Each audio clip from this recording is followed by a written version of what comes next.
we're rounding the corner on the second half of 2024. We're rounding up 25 of the best upcoming games for the remainder of 2024. Now, keep in mind, there are more than 25. We couldn't fit them all here. And also, release dates are subject to change. Video games are always delayed, but we're trying our best here, so let's get started off. We got 25 games, so here's number 25. The Thing Remastered is a game that we're really looking forward to. Remasters, remakes come and go, but not often for something as weird as the Thing game.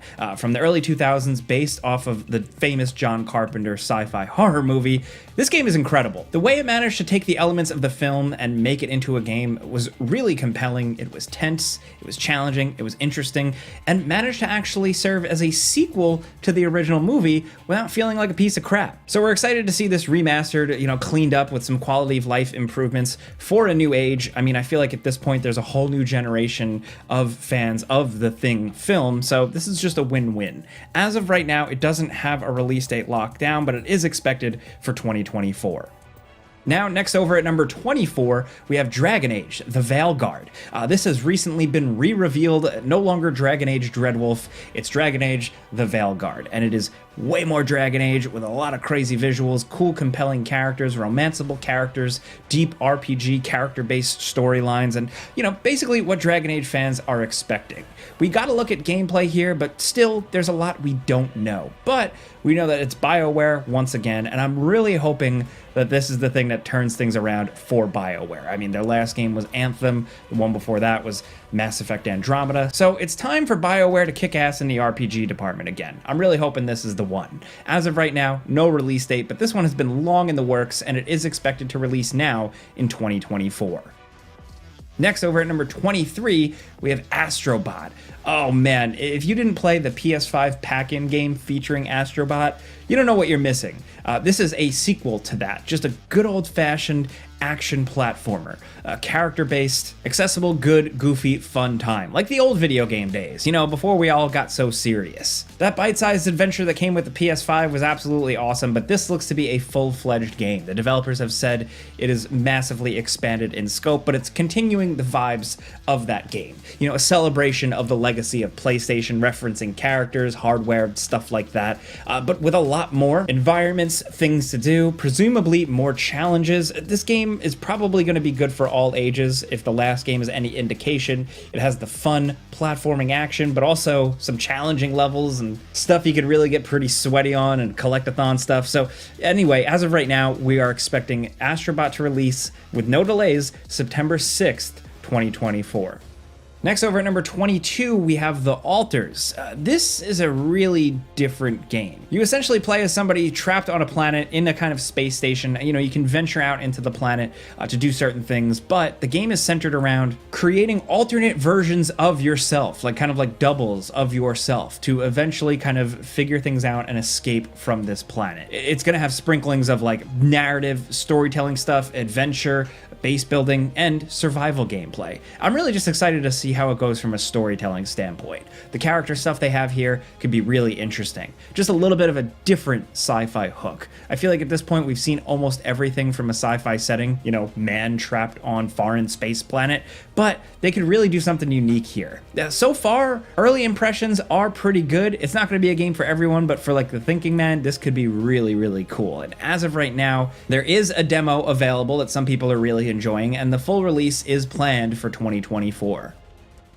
Next, over at number 21, we have Kingmakers, or what I would like to call Jake's ideal game. This is right up my alley, man. You've probably seen the trailers go viral for this at this point. It's like a big medieval war style game, but instead of dealing with units and tactics, you're just a guy with a gun, and sometimes a truck. It seems like there's going to be a lot more to that, but just the moment-to-moment action here looks like so much fun. Just a video game that doesn't take itself too seriously and embraces fun factor over everything else. Honestly, I think sometimes that's exactly what the doctor ordered. As of right now, this game is planned for the consoles, but it seems like early access is planned for the PC version for 2024, and we're looking forward to getting our hands on that. Now, next over at number 20, we have Indiana Jones and the Great Circle. This is from Xbox and Machine Games, the people behind the Wolfenstein games. And I know they're known for their first-person shooting, and this is going to be a first-person Indiana Jones game, which is definitely a unique choice that I think is going to divide the fan base. But I think Machine Games really knows adventure and storytelling, cinematic storytelling, and it seems like they're doing that with Indiana Jones. We've gotten to see full glimpses of cutscenes of this game, and honestly, it looks like a great return to classic indie fashion. It's not Harrison Ford, because honestly, he probably costs $1 trillion to get in the game, so they got Troy Baker, and Troy Baker's doing a really good job replicating Harrison Ford's classic voice. I'm just curious to see how the game is gonna play. You know, it seems like a lot of fisticuffs, some whip stuff, some ancient puzzle solving. Makes sense for Indiana Jones, but believe it or not, Indiana Jones, way back when, had a really steady slate of kick-ass games under his belt. So here's hoping the Great Circle can really join that roster. No exact release date yet, but we know it is very much releasing in 2024. Now, next over at number 19, we have Avowed. This is another Xbox joint, and this is from developers Obsidian, the famous developers behind all kinds of stuff. Fallout New Vegas, more recently, The Outer Worlds. If you ask me, I've always said this, Obsidian knows how to make RPGs, specifically from the questing, the writing, the character stuff. That's always really worked. And now they're going out with this, Avowed, with the ability to build your own class, wield all kinds of different weapons, and go on an adventure. I'm still waiting to see more of this one, because the last couple of things I've seen, I don't know. I don't really know what the exact main hook is yet, other than that, hey, it's an Obsidian RPG. Honestly, that's still kind of enough for me to be curious. So, as of right now, this is releasing on Xbox Series X and S and PC, what seems like fall of 2024. Now, next over at number 18, we have Vampire the Masquerade Bloodlines 2. This game has been in the works for many, many years, having some development issues, switching developers. Now it's the Chinese room working on the game. We've gotten some glimpses of gameplay now, finally. It definitely seems like a different game, but it's, you know, a thing, and it seems like it's coming out. It has been slated for 2024. To be honest, I'll believe it when I see it, but either way, I welcome more vampire games in this world. I've always said this. I know I sound like a broken record at this point, but we just don't have enough of these types of games. So without any delays or anything like that, hopefully this is the year we finally see it. Next over at number 17, we have Black Myth Wukong. This is the Chinese-developed Souls-like game based on the classical Chinese novel Journey to the West. Now, the main thing here are the graphics. From the beginning, everybody has really been blown away by like the visual style, the character designs, the boss designs, but on the gameplay front, it looks like a crazy, over-the-top, challenging Souls-like game. But it seems like it's going to be relatively simple. Judging from more recent previews, it's going to be fairly linear and mostly centered around fighting bosses, kind of like a boss rush adventure. And we're totally in for that. If they can keep it well-paced and interesting and make it feel like a true, lengthy adventure, plus with the unique spin of it being based on a classical novel, I think there's a lot of potential for this one to kick ass. As of right now, we know it's releasing on the platforms August 20th. Next over at number 16, we have Flintlock, The Siege of Dawn. I don't really know quite what to make of this one, but it looks like a cool kind of RPG-style adventure with God of War-style combat. Very much about racking up combos, whipping enemies up into the air, juggling them, using the environment, using various weapons to your advantage in a kind of unique fantasy setting. The world, the character designs look a little different, and I'm curious to see what they've got cooked up with this one. This is releasing for all the major platforms July 18th, 2024.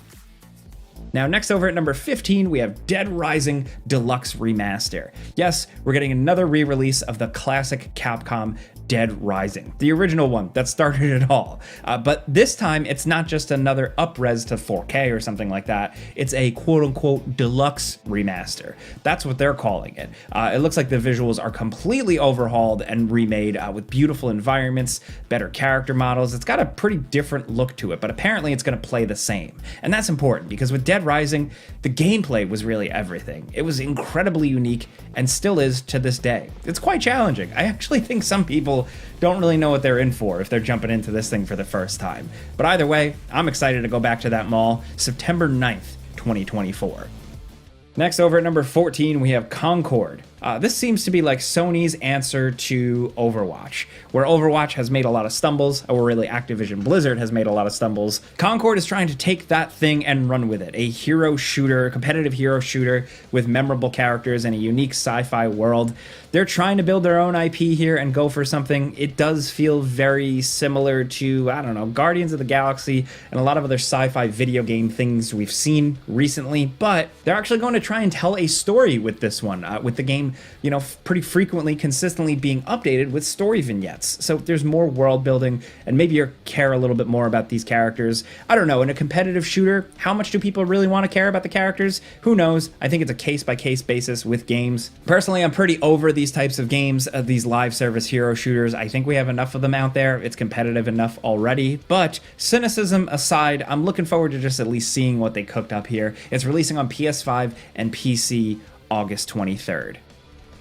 Next, down at number 13, we have Stalker 2, Heart of Chernobyl. This one's been a long time coming. It's been in the works for many, many years, delayed because of war and other reasons, but also, it's been a long time since a mainline Stalker game. The original games have just recently been ported to the newer consoles and stuff, but this is a classic PC game through and through, and this new one is continuing that. You're surviving in a post-nuclear Fallout wasteland, but it's a little bit different than a Fallout or similar things. It's harsh, it's unforgiving, it's about dealing with scientific anomalies and people, and we're excited to see how this one's gonna turn out. Is it gonna take it to the next level, or feel kind of old school, like the original games? We don't know for sure, but this game just looks like a breath of fresh air, especially for some players. Every single bullet counts, you're constantly scrounging for resources in this unforgiving land. You can't trust anybody, you can't really trust anything, because there's weird creatures out there. Stalker 2 seems like it's gonna keep people busy. And pending any other delays, this is finally releasing on Xbox Series X and S and PC September 5th. Now, next over at number 12, we have Warhammer 40k Space Marine 2. I'm personally really looking forward to this one, and I'm not even a Warhammer 40k fan. I just like the Space Marine games. They're really cool, and this one looks like it's stepping it up. Just massive amounts of enemies on screen at once to slaughter, great blood and gore effects, just full big Space Marine power fantasy, cool weapons, but also seemingly tons of cooperative play. They've been showing a lot more gameplay of this one recently, and it is shaping up to be pretty awesome. Of course, we don't know for sure until we actually get our hands on the game, but we're really hoping that they stick the landing with this one, because the potential is there. As of right now, it is releasing on all the platforms September 9th.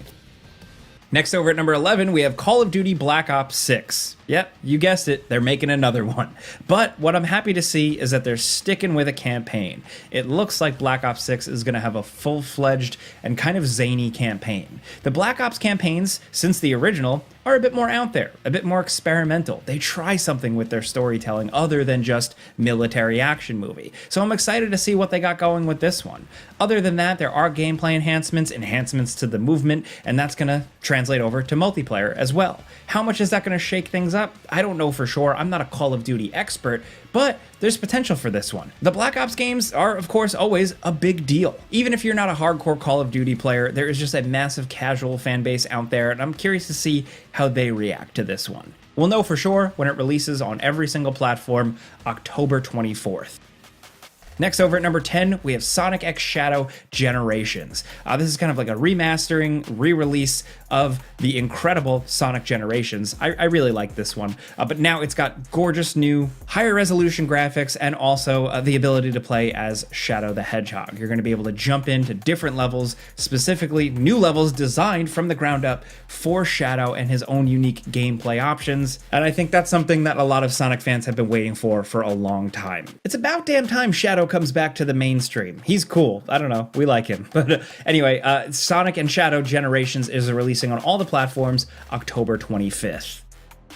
Now, next over at number 9, we have Frostpunk 2, the follow-up to one of my favorite strategy games ever. The original Frostpunk is brutal. You're tasked with managing a city, but it's the end of the world. The world has frozen over, so you're worried about building, keeping people alive, but also keeping them warm. And it seems like with Frostpunk 2, it's going even further with resource management, like with oil and stuff, but again, making brutal decisions. The Frostpunk games are incredible for how challenging it makes every single decision. It's not like some games where you just click, oh, do I raise taxes? Do I do this? Do I increase production? Blah, blah, blah, blah, blah. Every single decision you make here is pissing somebody off to an extreme degree, and it is incredibly stressful.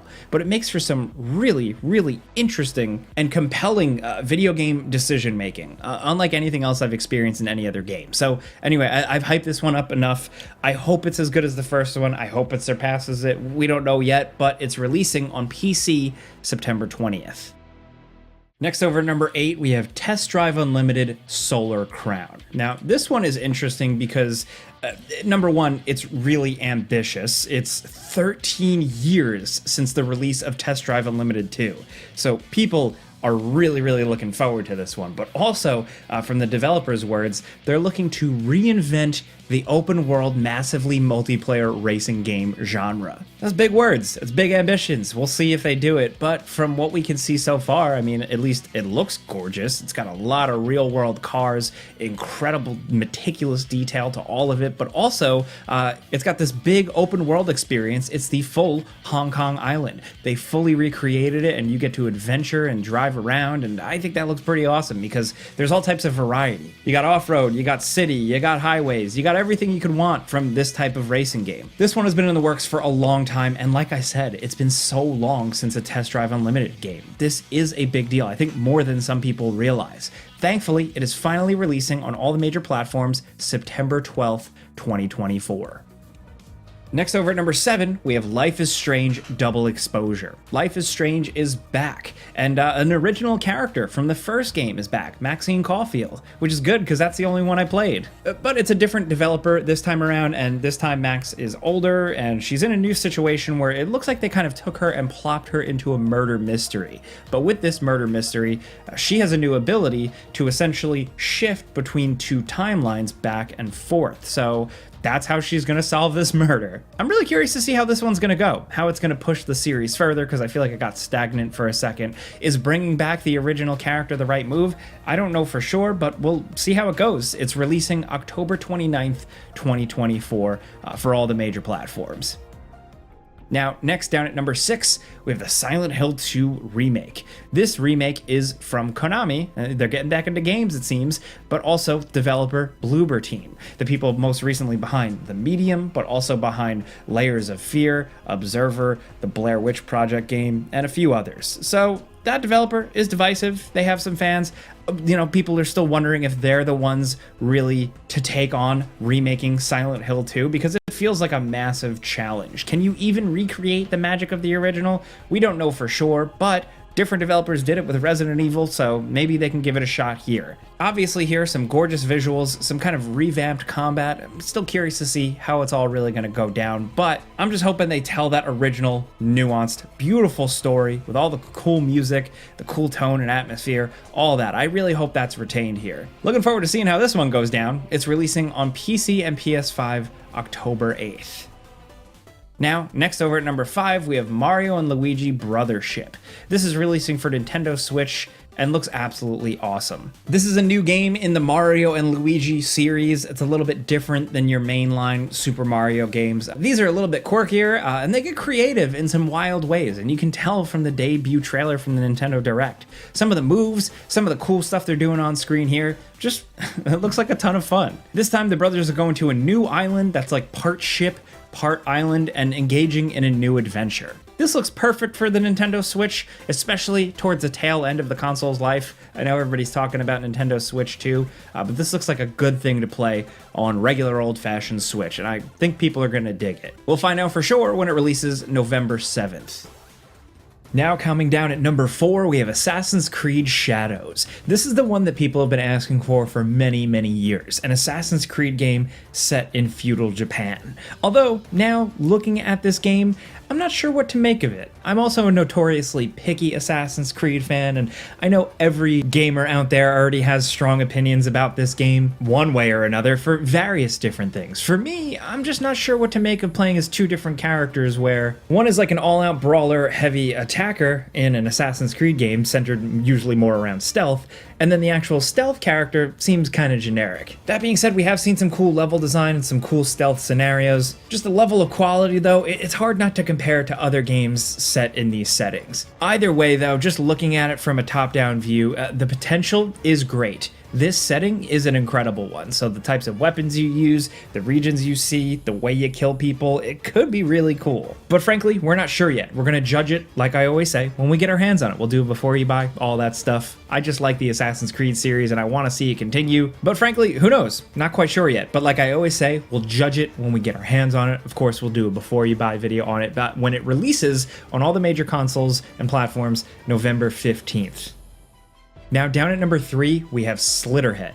This one's really weird. I definitely think it's going to be an acquired taste, but I think for horror fans, it's significant because it's from Keiichiro Toyama, the creator of Silent Hill. He's going for something very different here with a new studio, and it almost kind of looks like Prototype, but Japanese. Got some interesting quirks to it, a weird flavor, some incredible monster designs, and this kind of whole body swapping thing. You're never really playing as the same person twice. It looks like you're playing as random civilians in a city just trying to fight these monsters, and it just seems unique. We gotta give it that. To be frank, we still don't know too much about it either. It was revealed a few years back, and we finally got a real glimpse of it at Summer Game Fest this year, but I'm expecting us to learn a lot more about it closer to its release date. It's releasing on PC and all the major platforms November 8th.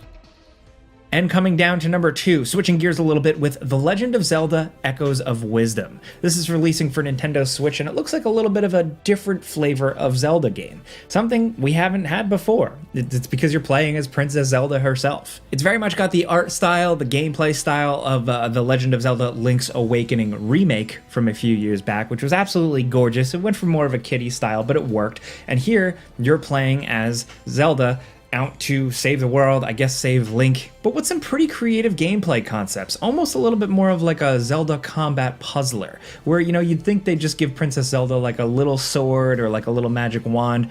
Here she actually has a magic ability to absorb and recreate anything in the environments.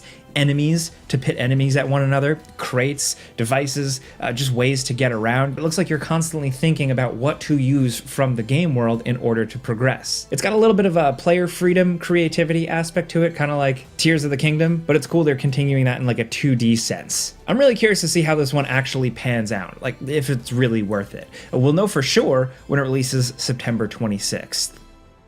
And now finally down at number 1, we have Star Wars Outlaws. This is the next big Star Wars game, this time from Ubisoft. They're making an open world Han Solo game. So you're not really getting into Jedi shenanigans or doing stuff that interacts with the main storylines, you're just out in the gritty underworld of Star Wars, getting into all kinds of hijinks and adventures. And this game is significant because it's kind of like an open world Star Wars game. You're visiting a couple of planets that are just big open environments. You're free to explore, interact with NPCs, towns, hop on a speeder bike, or just get back in your ship, fly up into space, get in some space battles. There's a lot going on here, and I've gotten my hands on the game at some early access events, seeing a work in progress of it, and it did seem promising. I was a little skeptical because it's Ubisoft, but it's from Massive, the people behind The Division, and I like the way they built those games. There's still a lot of questions out there. Star Wars is tricky. Everybody's very picky with Star Wars, but also, how is the main loop gonna go? Is this game gonna get repetitive? Is it gonna feel like more Ubisoft stuff?